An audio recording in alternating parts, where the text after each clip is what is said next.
So Sony did this showcase. They promised a bunch of bangers, and it did seem like they gave us they gave us a bunch of bangers actually. Um, but they also gave us a bunch of other shit too. And I will say that I watched prior to doing this, which kind of inspired this, but really I'm not like regurgitating most things.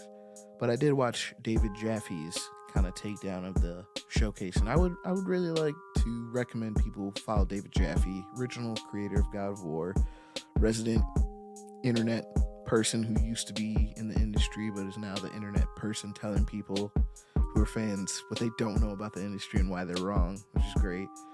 He's still great. I mean, it is a critique, but it's also just what it is.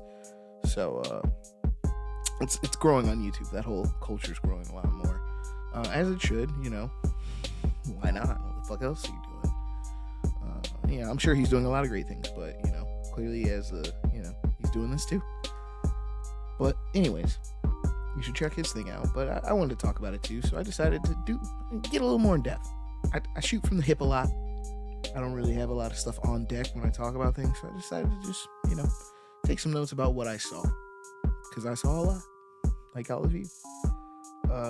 So the first thing I definitely want to touch on is that, I mean, we'll just go in order. That weird intro, and it was, I don't know, that whole corporate mandated view of the online community for a video game, which is never real.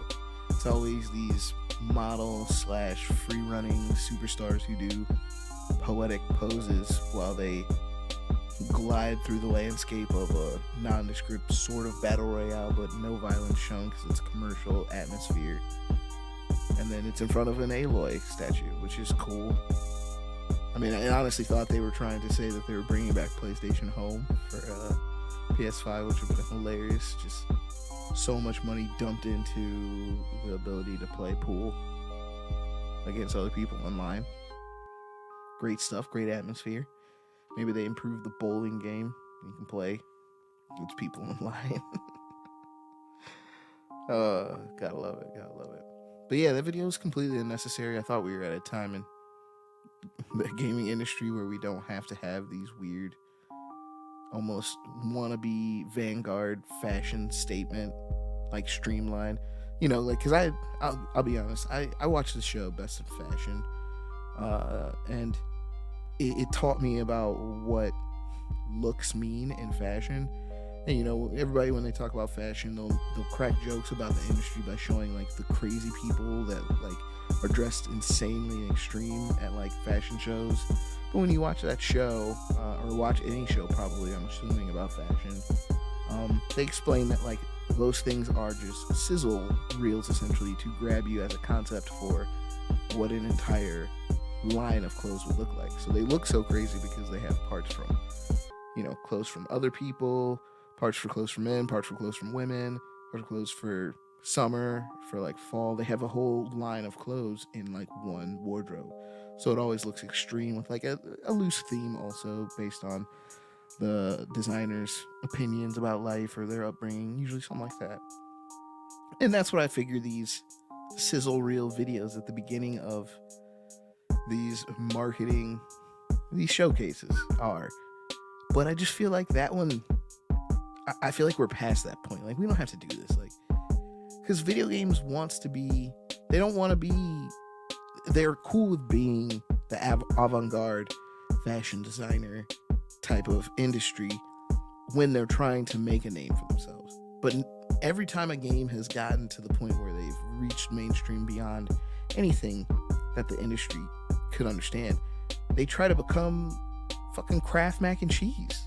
They don't try to stay like crazy. Like, Rockstar has bypassed every form of like mainstream seal you could have as far as gaming. Everybody knows what it means.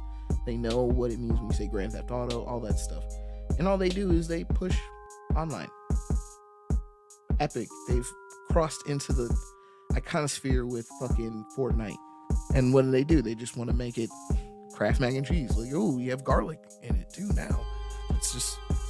They're just making it steal other formats from other games now to be big. which I don't have a problem with, because that's what Kraft mac and cheese does. If something's going good with beef stroganoff, they're gonna steal some fucking stuff from that and do a seasonal Kraft mac and cheese thing. Gives a shit. They even did the shells and cheese with Kraft. They don't give a fuck. They're just gonna do whatever. But don't try to act like you're avant-garde still doing these stupid sizzle reels when you're just Kraft mac and cheese. And that's what Sony is. Sony is the most base example of like video game community ever. Everybody, when they talk, when there's a meme about a dude that like has a wife or a girlfriend and it's like all about video games, it's always a PlayStation. It's always a PlayStation. It's never a fucking Xbox. Sony is Kraft mac and cheese, and they need to start acting like it, because these videos are just a waste of fucking time. Just show me the fucking mac and cheese, or just move on, you know? That was a fucking crazy analogy. I can't believe I did that long with mac and cheese, but whatever. It's from the heart.